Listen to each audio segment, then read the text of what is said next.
My name is Jacque Furtado, and I've been the program director in Bromley Heath for the past 8 years. I grew up in Bromley Heath, so before I was on payroll, I was actually sort of volunteering. I participated in a lot of the programs, I organized a lot of the programs, and then I eventually ended up working there for 8 years. I'm a mom of 2. I have a son who's 27 and my daughter's 21. I've been married 23 years. And my husband's a Boston EMT, and I'm very proud of him, especially after the marathon bombings, you know. He did a lot.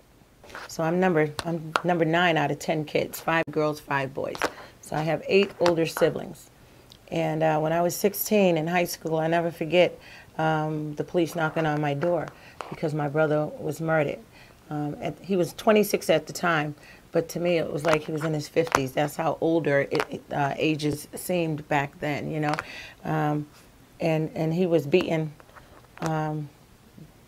so bad that they couldn't identify him. And ever since that day, I think that's when I initially got the feeling to want to help people and never see anyone go through what I went through, because I watched my mom and dad, not only my mom and dad, but my siblings, how that, my brother's homicide kind of changed everyone's life.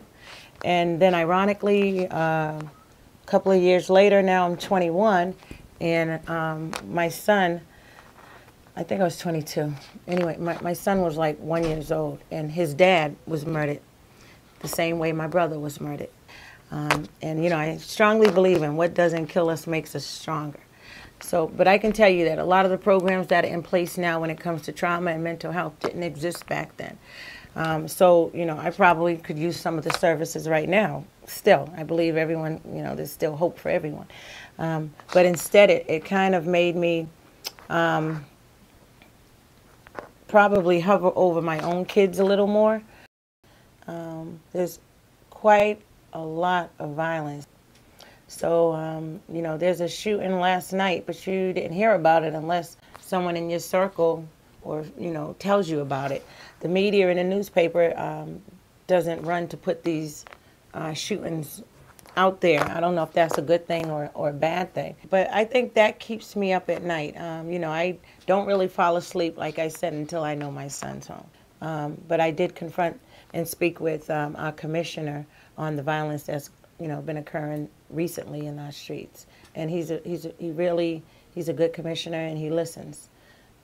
Sometimes we don't see what's being done, but something's being done. I have a couple of values that I hold dearly. One of them are my friends. And when I say friends, you have friends and then you have people that help you do your job better. You're fortunate to have one in both.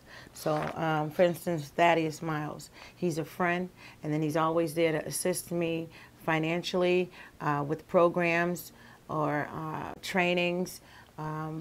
Or just being there, and that's 1 in a million. It's very rare.